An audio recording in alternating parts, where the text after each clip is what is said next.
Have you ever wondered how big YouTubers create their super cool intros? You know, something cool, something quirky that just hits hard and gets you ready and hyped to watch the rest of the video? If only I had an example of something that I could show you that does exactly that.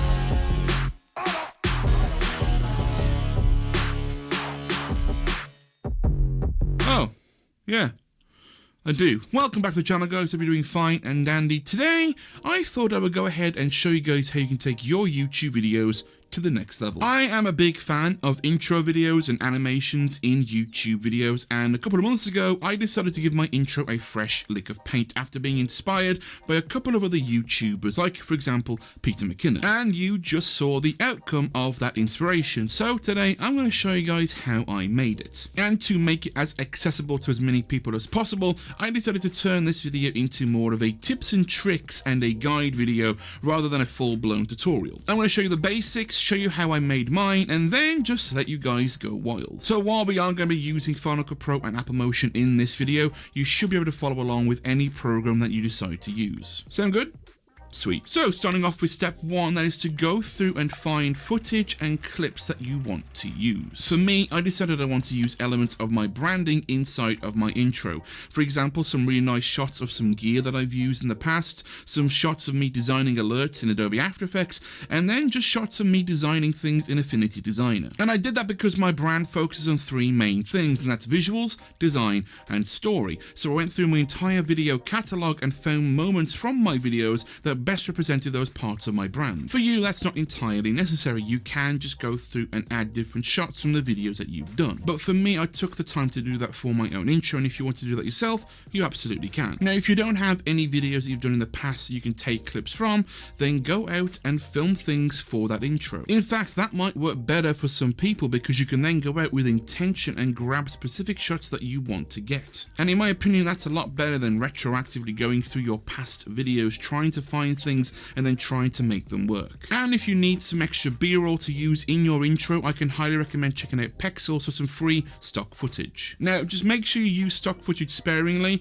It's useful in a pinch, but you can overdo it. Step two, which is much easier in my opinion, and that's finding music. Now, I personally use Epidemic Sound for my videos, and I found my intro music that I use through their service as well. Now, they aren't sponsoring this video, but I do have a link down below in the description if you guys want to try Epidemic Sounds out for 30 days and have a look and see what kind of music they have on offer. They have a huge collection of music and sound effects, and I've used them for years, and I can highly recommend them. Now, when it comes to finding music tracks to use, I highly recommend trying to find music that fits your niche and fits in with your personal interests as well. Find something that excites you and gets you hyped up, and that will set the tone for the rest of the video. Now it's time to edit it all together, so here are some tips for that. The first big thing that I recommend doing is to not make your intro super long. I recommend usually between 3 to 8 seconds at max. For reference, my intro is around 7 seconds long, and I personally think that is the perfect runtime for a YouTube intro. Now, the next thing I recommend doing is looking how you get the pacing and the movement down and start building a narrative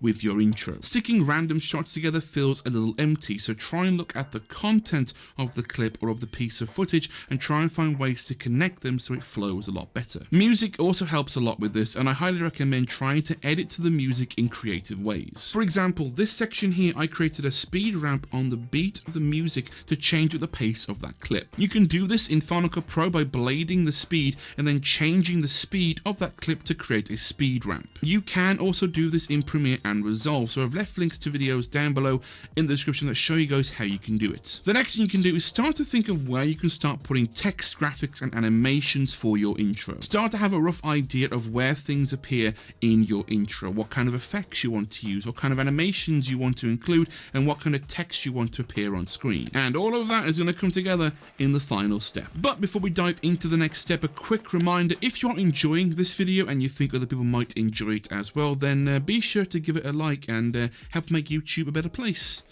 Thanks. Now, for my intro, I took a lot of inspiration from some templates that I have for Final Cut Pro. These were the M-Channel Modern and Clean packs from Motion VFX. I took some of the animations from those packs and tweaked them to make them a little bit different. Now, this is probably the easiest way to make something really cool with very little effort, and I highly recommend it if you don't have a lot of experience making motion graphics. And you can also find templates for After Effects and Resolve and do exactly the same thing. I've left links to the ones that I use from Motion VFX down below in the description if you guys want to check those out and use them in your videos. So for my intro, I took those templates and found some animations that I wanted to use and then took them into Motion to tweak them. I added some extra elements and effects like bad film and bad TV, as well as some pixelate and some prism blur filters. I wanted to create a glitching effect for the text, so I animated the filters and the text by animating a single frame at a time and adjusting the parameters of the filters over time. By setting one keyframe, moving over one frame, and then adjusting the effects, I can create a staggering effect where it looks as the text is glitching in. I did the same thing for my logo and for the text where each individual letter glitches in. And you can do this easily inside of Motion with the sequence text behavior,